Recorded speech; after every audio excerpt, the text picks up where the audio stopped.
C'est devenu un rendez-vous qui compte. L'association Limougeot de Macaco organise régulièrement des missions optiques en Afrique.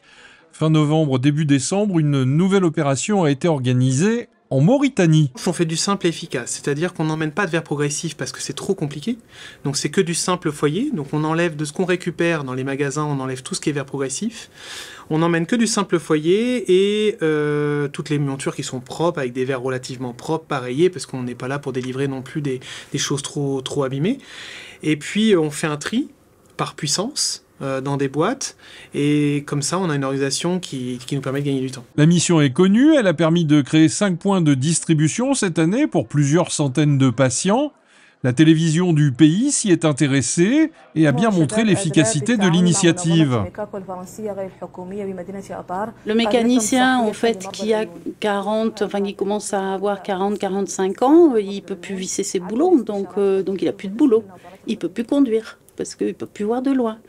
Donc c'est vrai que le fait de lui apporter 2 paires de lunettes, il retrouve son boulot, il retrouve son permis, ça lui change la vie, quoi. La caravane de Macaco est une mécanique bien huilée, précédemment au Burkina Faso, l'an passé au Bénin. L'organisation s'adapte à la situation locale rencontrée en Mauritanie cette année. Tout le monde met la main à la pâte en fonction de son poste. On va dire.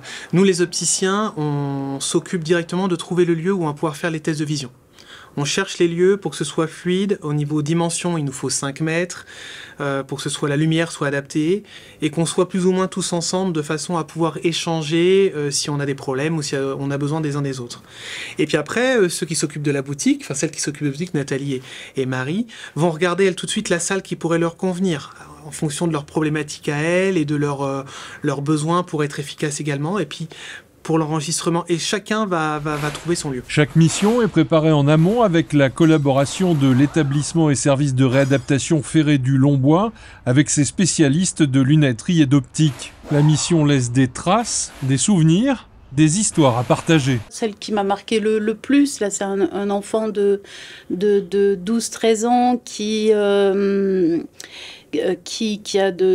voyait pas d'un œil, et de l'autre œil, il lui fallait un plus 8,5, quoi. Il n'avait jamais porté de lunettes de sa vie.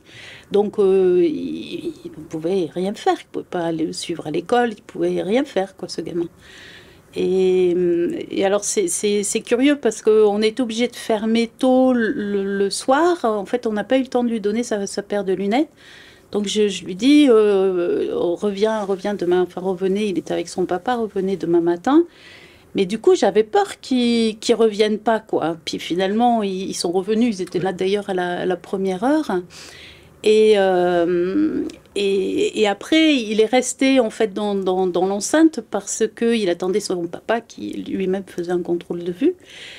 Et je voyais qu'il avait ses paires de lunettes en fait avec lui, mais pourtant il en avait besoin. Il avait besoin de voir, mais il n'avait pas pris l'habitude en fait de les mettre sur son nez. Les besoins sont les mêmes, les envies sont les mêmes, les exigences sont différentes, ça c'est certain. On pense tout de suite à la prochaine mission qu'on revient. Ça c'est certain, et puis ce qui marque le plus c'est toujours avec les enfants, comme disait Nathalie, dès qu'on équipe un enfant pour l'école, même les ados, quand ils nous disent qu'ils veulent devenir tel ou tel métier, on voit dans leurs yeux que c'est hyper important de voir comme il faut au tableau. Donc c'est toujours ça qui marque, toujours les enfants.